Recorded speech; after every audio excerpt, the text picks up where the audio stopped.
Alright, now we have our original cube created. This was from the last video. Let's go and create a new sketch on one of these faces now. So I'm going to go up in the top left and start sketch again. And now I'm able to choose which face I want to create it on. And if I move this piece around, I'm able to click on other faces as well.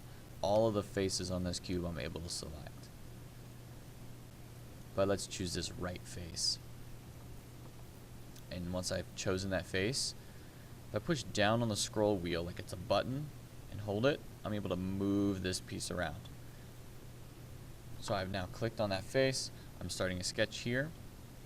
If I rotate, if you rotate, you see that there are axes, and you can see that that axis is oriented right on this face to the bottom left corner is our origin.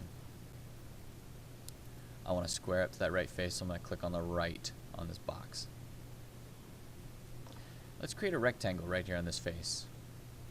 So I'm going to click on rectangle up in the top. And let's not be picky in the beginning. Let's just make a general rectangle right there that kind of fits inside. Click, and let's make it here. That looks beautiful. Click. If you notice, there are no dimensions anywhere around this rectangle. And that's because I just made a general rectangle. I didn't tell it what dimensions I wanted in the beginning. You see all of these small symbols here? That's a parallel constraint, parallel constraint, parallel constraint, perpendicular, and then parallel again. And this one, if you don't know what that one is, because that's not a typical, math symbol, that one is actually up here. If I hover over it long enough, it says that it is a horizontal constraint. So if you're ever not sure what something is, if you hover over it long enough, it'll show you what it is. It'll tell you, and it will give you a small description, and even what it takes to make that constraint used. So horizontal constraint, it's keeping this top line horizontal to this bottom line, and coupled with all of these other constraints, make sure that it stays a rectangle, no matter how we pull it or stretch it. Alright, so we have this rectangle on our one face. Let's be a little more picky and now tell it how tall we want that rectangle to be, how wide, and how far away from its edges. So I'm going to click Dimension.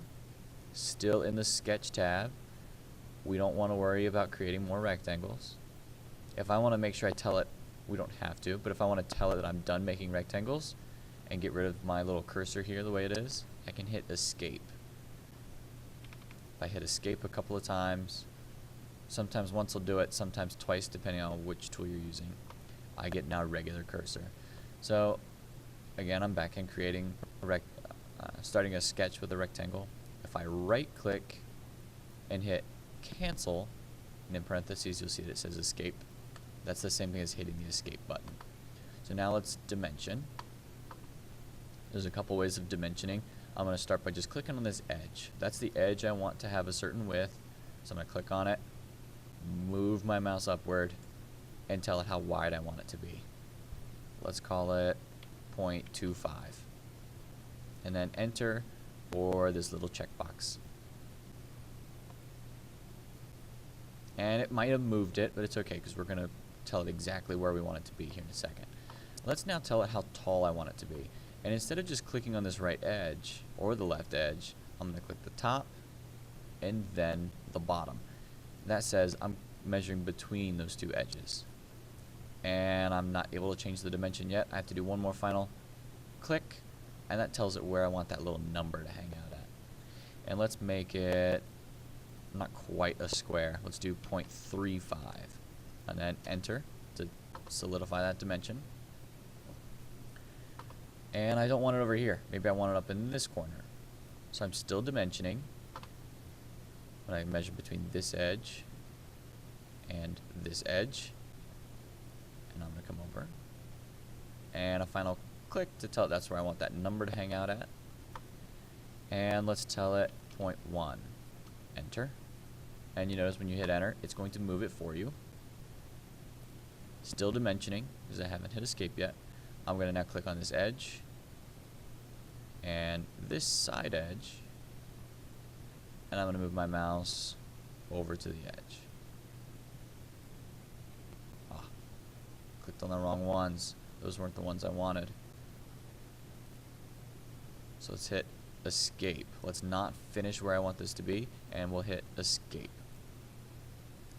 It's very picky where you click on your part. So I'm going to click on dimension again, because after hitting escape, I told it I didn't want to do dimensions anymore. So I'm going to click on dimension again. I'm going to measure from this side edge to this side edge and move my mouse upward or down. Down is going to be a little more clear because of this other dimension we have. And again, a final click will tell it that's where I want that number to sit. I can change that dimension. Let's change this one to 0.2. So you see now I have this rectangle dimension, so it is the correct size. And then I told it how far down and how far over, so it is exactly where I want it to be. I can now hit escape to make sure I'm not dimensioning. And I can finish sketch, or I can start extruding right from where I'm at. So I'm going to go into 3D model and hit extrude. I can also hit just a regular E. I don't have to hit control. If I hit the regular letter E, it will pop up into this extruding mode. And it also turned me to my home view, if you notice that. So, nothing is extruding. Last time we hit extrude, something already started to pop up. This little cube here already started to be extruded. But right now, it doesn't know what I want to extrude. So when it says profile here or profile here, these are both the same window. Let's move this one over even.